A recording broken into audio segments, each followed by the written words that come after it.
life living and making a living can sometimes wear us out, grind us down, and dull our senses. So for a keen mind and a sharp contributive edge that can make it all easier and better and more productive, let's take some time to sharpen our axe. Stay with us right now for Life Talk.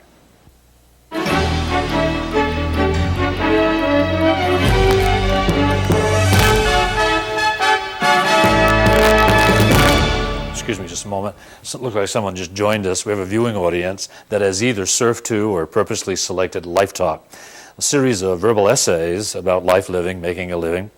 And we're right in the throes of that, frankly, right now, in that this is the second week of probably 4 or 5 weeks on the subject called A Life Formula. Last week, if you weren't with us, I can very briefly mention that we were talking about feelings and emotions, the fact that there are hundreds of feelings, and we narrowed it down to the fact that there's only 2 emotions, and that feelings were physical manifestations of the emotions. So the good news is only 2 emotions. Bad news, a lot of feelings. But if you can learn to identify which emotional state you're in, essentially you always have a choice. And we're moving quickly on, and we got to the point where we were talking about a thing that I call a time lifeline. So we'll catch up with this. The time lifeline, we were talking last week, is a line that represents your time and energy that you have at your disposal, that extends between this moment, right now, and the questionable place in the future when you cease to exist. We had talked about how death creeps in on people, sometimes by surprise, and sometimes it creeps up on us too slowly. So it is a question mark.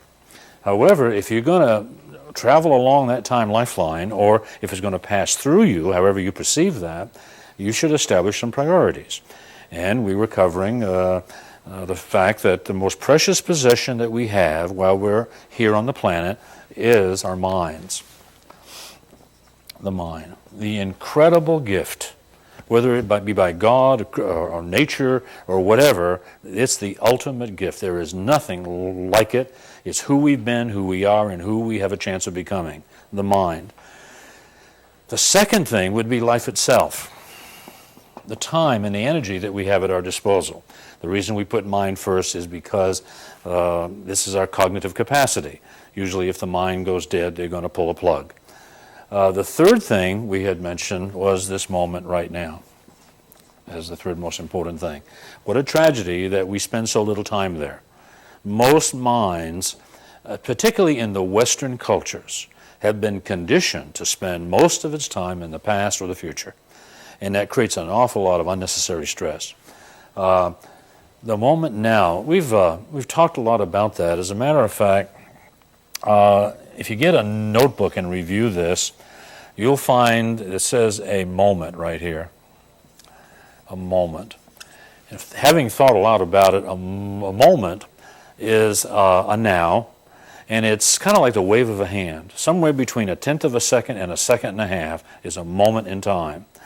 But a lot is happening in every moment of your life. In other words, in every moment of your life, awake or asleep, the evidence is clear that you are in an emotional state. Now, there is always an emotion in place, every moment of your life. Now, at the same time, every moment of your life, whether it's at a cellular level or a socioeconomic level, you're also a functioning being. In other words, you're functioning all the time. I'm going to put that up here. And you can see that in all probability, they would get in conflict from time to time. Your function versus the emotion, and they would tug at each other and begin to create a stress. However, in addition to that, in every moment of your life, you're also a posturing entity, and we'll explain what that means in a few moments. You're posturing. And at the same time, in every moment of your life, you are subject to change. Once again, that can be at a very primal level or a social level, a professional level. You're subject to change, and you know how difficult that can be, particularly if it's someone else's idea.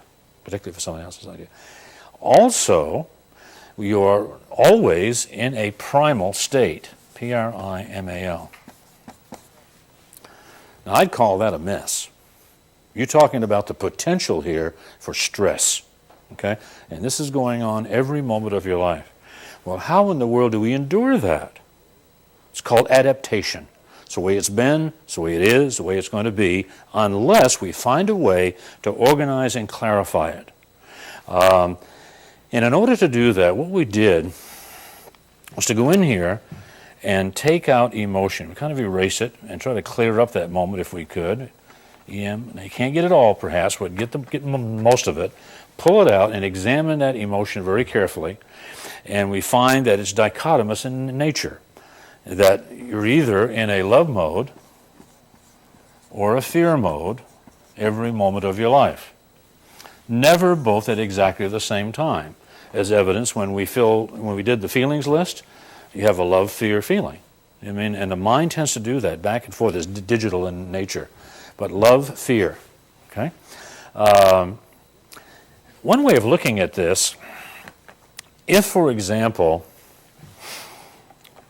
we could develop an emotoscope. An emotoscope is an instrument that we could plug onto your brainwave and determine where you were emotionally at any given point in time. And from that, create an emotograph. We'll call it an emotograph. An emotograph would probably, in a lot of cases, look like this. It would be going along and would have these blips in it, okay?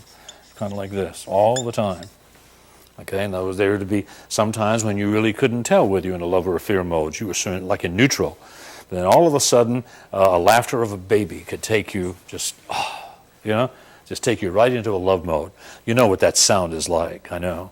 There could be a beautiful sunset or sunrise or a nice piece of music. The smile of a loved one, can just bring you right up. In the same instant, though, almost right like that, the earth could move under your feet. Boy, that'll give you a pause for thought, and you could slip right down below the line into a fear mode, okay? Or the smile of a loved one could change suddenly into a shrug of a shoulder or the rolling of an eye. That's painful.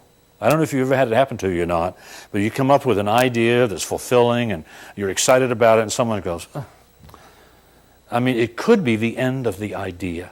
You know what I mean? It's so painful sometimes. That can happen. It could be any number of things that will take you up and down. Can you imagine, though, that there are people out here in our society who, if you did any emotograph on them, it would probably look like this. That's predominantly in the fear mode. Oh, yes, they're all around us.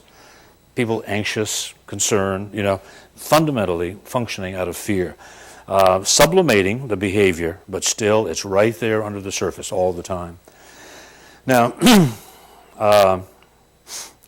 imagine, if you would, if through understanding, the access to some proper tools, a little bit of practice and what have you, we could create a condition where the emotograph would essentially look like this.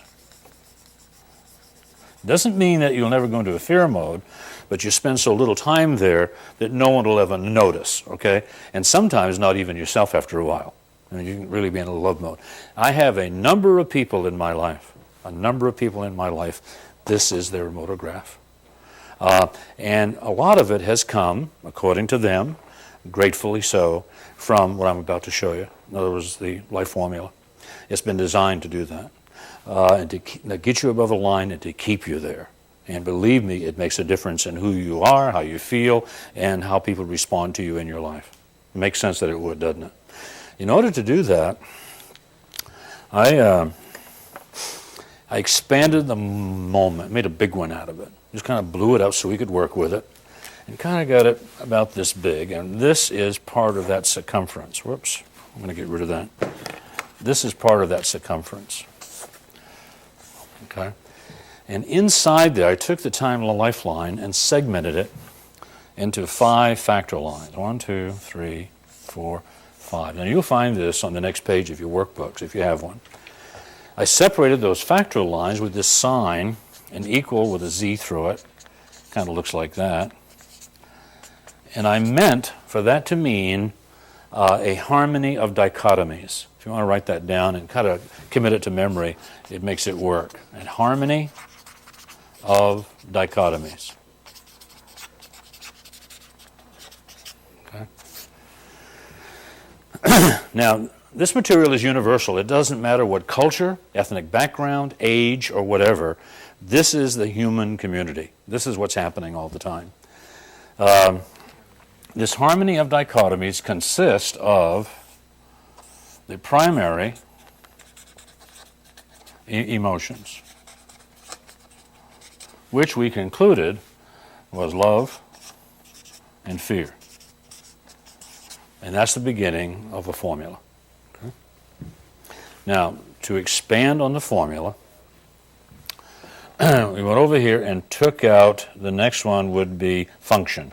It was right here, F-U-N-C-T-I-O-N, function. We take it out, examine it very carefully, and realize that it's dichotomous. And the function that's in concert, in harmony with love, is contribution. Contribution. Notice it's in that moment when you're essentially outside of yourselves. It's a nice place to be. Outside of yourselves, contributing, teaching, elevating, enhancing, enriching, affirming, confirming. You know what I mean? In other words, elevating something or someone else. It could be a material thing, nature, or more importantly than anything else, it could be someone. It's a nice place to be. However, if something happens, someone rolls their eye or shrugs their shoulder, or if the earth moves under your feet, you can pull back from that contributive state and go straight into survival. That's its dichotomy. Now, if you aren't contributing at any given point in time, you are probably going to be in survival. All right? And that's an unfortunate state because it's irrational. In a survival state, the unconscious mind, which can't see, hear, feel, smell, or taste, literally thinks it's about to die. It's in real jeopardy. And so it reacts. And oftentimes that manifests in inappropriate behavior, as we'll discover. Okay? Now, the reason it's a harmony, if you're in contribution, you'll know you'll be in a love mode. If you're in fear, chances are you'll be in survival. Now, they just kind of go together. You can just about know where you are. Let's go back over here again. Go to the postures. Let's see, I put those up here. P-O-S-T-U-R-E. Okay. Take the posture out. Take a careful look at it. And the posture that's in concert with love and contribution is response. Now, semantically, response means that you're able to move to something, open up to it, and to embrace it. You're comfortable with it. You know, you're responding to it. If you're not responding, however, if you slip into the fear mode, there's a tendency to pull back and cover up, right? I mean, you could do it on a psychological level or a physical one, but that would be called a reaction. And so even at this very moment, you are either responding or reacting. Check in and see which it is. See, are you responding to what's being said, the way it's being said, or are you kind of going, wait a minute here, I haven't heard this before, where's this guy, you know what I mean? Now, you could be very defensive about it because words will do that. Just a word can put you straight into survival. So you're either responding or reacting every moment of your time. Okay? Let's go back again to the moment and clean it up a little bit more. Let's take the change out, C-H-A-N-G-E. Okay? It's a lot clearer than it was. It's a lot clearer than it was, but as we look at that change, we find that's dichotomous. And the one that's in harmony with love is, the change would be to adjust. And only you and I can do that. Now, when I say you and I mean the human community, okay? Because every human is cognitive and therefore is capable of making an adjustment, unlike anything else in nature. An adjustment is a predetermined, purposeful choice to do something differently that's more favorable. For example, an adjustment would be that if you tend to be impatient. You tend to be impatient. And that's painful. It hurts to be impatient, and it hurts other people around you. So you decide, well, that's not cool. I'm not going to be impatient anymore. Well, good luck. We don't change that quickly. It's going to take some work, some practice, we call it. However, when the next occasion comes up when you otherwise would be impatient, if you just behave patiently, you may not feel patient, but if you just behave patiently, that would be considered an adjustment. This is a predetermined effort to do something better, all right? Then the next time it's a little easier perhaps, and then you begin to feel patience. But as you practice this, it habituates, and after a while you have an internal and external reputation as being what? A patient person. You know? Now the good news is this too, there's a lot of accumulation that assures real good results if you just practice. If you're at point zero today, say for example, I mean you got nothing going for you here today, and you start making adjustments and moving along your time lifeline, if your adjustment is 1/3 of 1% per day, okay, you adjust 1/3 of 1% per day, hardly noticeable to anybody, but you accumulate that and you understand that in 1 year you're 100%. That's exciting. That was, you don't have to change overnight. You just have to make minor adjustments and then accumulate them, okay? And endure the setbacks and then accumulate. But in 365 days, that's 100% difference. That's pretty exciting. Pretty exciting. Another thing, too, that our subconscious mind is highly adaptive. Therefore, any conscious adjustments that the mind makes, the other mind, the subconscious mind, will fairly quickly adapt to it and become, that's the way you are. Pretty exciting. You stop and think about it. The thing of it is, if you're not making adjustments, you will be adapting. You will be adapting. And it is our nature to do that, to adapt. Nothing wrong with adapting. Sometimes it may be necessary in order to survive. However, it is a succumbing, an accommodation, a making do, a coping, a getting by. It is surviving. And if we're not careful, we can adapt all the way out to the street. I don't know how many street people you talk to. It takes some chutzpah kind of to go up to street people sometimes because you don't know how they're going to what? React. Yeah. But you walk up to them, and if you do enough of it, you're going to be surprised at the intellect and the resumes that you will find on the street. One day I was running in a park in Dallas, Texas, Buckman Lake Park. Finished a good run and was, sweaty and tired and what have you. Thought I'd grab some breakfast, and there was a guy just waking up on this park bench. And I went over and introduced myself and said, I hate to eat alone. I'm about to have some breakfast, just finished my run, I guess you can tell. And may I get you something? And he wasn't very gracious. I don't care if you do or not. You know what I mean? He just didn't care. And I said, well, I will. So I went, I got an Egg McMuffin and orange juice, a cup of coffee, and I brought it back, and we were chatting. And turned out this guy was a doctor of philosophy, an ex-college professor. And there had been an event in his life, and then another and another, and he began to adapt. And what he was up to is trying to be accepted for who he was, not for who he should be. You know what I mean? And it didn't work. And he had adapted himself all. Now, I know you might say, well, not me, I'm too smart for that. Well, there was a smart man, and I found others out there like that. It's fascinating. The subconscious mind is a very powerful entity, and it's perfectly content eating out of a Dempsey dumpster and sleeping in a concrete culvert, living in an open field. You just have to be conscious of it. Now, thank heavens for adjustments, because, unlike anything else in nature, we can change. We can change our destiny. We can change the whole course of our life through cognitive application. For example, a puppy is going to become a dog, and a kitty's going to become a cat, you know what I mean? And an acorn becomes an oak, you know what I mean? But we don't have that destiny. I mean, we can really elect some choices.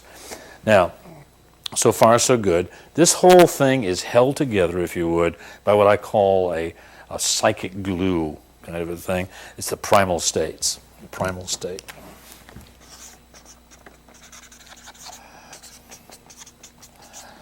And we're going to go over here and erase them out. Primal state. Pretty clear right now. And the primal state that's in concert with love and contribution and response and adjust is libido. L-I-B-I-D-O. Interesting. Typically in our society, libido is connotated with sexuality. Strong libido, strong sex drive.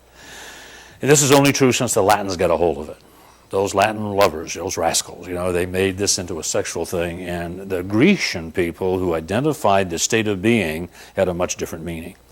Libido, they had recognized and identified as libido every living thing's innate need It's innate, primal, basic.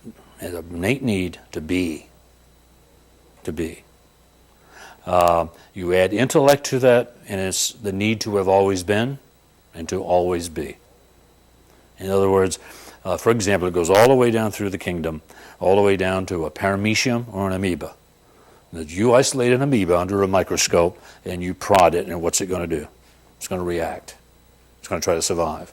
But if you leave it alone, what's it going to do? It makes two. Propagates. It propagates. And it propagates so it can continue to exist. It's kind of fascinating. Strong, strong drive. Libido. In fact, the libido is so powerful that it may create a past life that may or may not exist, and is capable of producing a future life that may or may not exist. That's not the subject of this issue. That's a matter of faith. Okay, and as we've been led to that, libido. However, it has to have its dichotomy, its opposite, and that's mortido. If you want to write that down, mortido. M-O-R-T-I-D-O. And mortido is not so much about non-existence as it is returning to source. Returning to source. In other words, it's comfortable with the idea of moving on, getting out of this existence.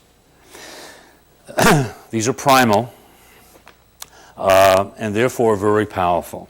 And as they exist inside our minds, these are like chemical engineers and have their own chemical plants. Okay? And when you're above the line, when you're in the love mode, and contributing to people and to your world, and responding to circumstances rather than reacting to them, okay, and making adjustments, exercising authority, influence over the direction your life is taking, it feels pretty darn good. That feels good. And libido goes, whoa, if this is the way life is, I want to live what? Forever. And so it manufactures enzymes and endorphins that spew into the brain and bloodstream that make you feel just wonderful. You've had those moments, I know. I mean, the moments of ecstasy and well-being and esteem, and this is supported by the chemicals that flow out. On the other hand, if you're below the line a lot, in other words, if you're in fear and always in survival and reacting to circumstances and people and things, and always having to adapt, to get by, make do, mortido kicks in and says, this is not cool. This is not comfortable. I don't like this. Let's get out of here. And so it manufactures toxins that spew into your brain and bloodstream that can take you out, flat take you out. It's not at all uncommon, for example, for a person to die and their spouse be terminal within 2 years because of mortido. It's quite common. And that exists throughout nature. It just tends to be our way. To better understand some of this, and by the way, take a look at this. So here's the thing. We plead with people to learn this, okay? Because if it's not up here, where is it? It's this mess down here. It's a choice you've got now. If you don't know the formula, and if you don't keep it in your mind's eye, this is what's going on in our lives. And there's a way out of it. There's a place for more peace of mind and balance than you've ever had before. Let's examine it some more from this standpoint. I don't pretend to be an artist, but I think our viewing audience has seen some of these profiles. And really what we're talking about here is brain. This brain is the biological, pathological definition of this entity that we call mind, and it's extraordinary. There is nothing like it in the entire universe. It's a marvel. It's about 3 pounds, 48 ounces. It's membranous tissue that, if indeed you could remove it from the cranium and peel it apart, it would you could peel it apart, and it would break, of course, probably, and you could piece those pieces together like a puzzle, and your brain would cover Arco Arena. Pretty exciting. And within that, the big news is the latest count is that there is an estimated 115 billion brain cells. Billion. 115 billion brain cells. Can you begin to see why I say there's nothing like it in the universe? Now, granted, there may be 115 billion stars and planets and asteroids and what have you out there, but they're not cognitive. They're not cognitive. 115 billion brain cells by themselves don't mean much. But what really is exciting is that these cells, when they are stimulated, inspired with new information and activity and what have you, when they see or hear or feel or smell or taste, they send out little dendrites. Okay, they send out a dendrite, and then another exposure to an idea might send out a dendrite here, and then maybe a dendrite is appearing up here, and when they meet, there's like a little explosion of light, metaphorically speaking, and you now have a new awareness, a skill, and it's just incredible. This is intellect, okay? And a synapse, called a synapse, S-Y-N-A-P-S. And the exciting news, if I can squeeze this in before the end of the show, the number of potential synapses from 115 billion brain cells is equal to the number of grains of sand coupled with all the droplets of water on the planet. Just imagine, let the mind just take that for a minute. Imagine all the deserts and all the mountains and ocean bottoms and what have you, and break them up in all the grains of sand, then all the droplets of water that exist in all the oceans and seas and rivers, lakes and ponds, okay? And add them all up, and that's your potential intellect. I mean, how dare we take this for granted just because we all have one? You know what I mean? I ask you to become mind conscious. When you meet people, see past the protoplasm, and we'll talk about that next week. See past the tall and the short, the fat and the thin, the man and the woman, the black and the white and the yellow, and recognize what you're in the presence of. Just an incredible, incredible capacity. We should be better at this than we are. We should be better at this than we are. And this next week and continuing, we're going to talk about maybe ways of moving ourselves and our societies forward in such a way that it can be a whole lot better. Meanwhile, though, as I said last week, why don't you go out and make it a good week? Actually, make it a good day for someone, because that way two people would have had a nice day. Okay? Two lives would have been enhanced, enriched, and enlivened, and you're going to feel better, and so will they. Thanks a lot. I appreciate you coming. See you next week.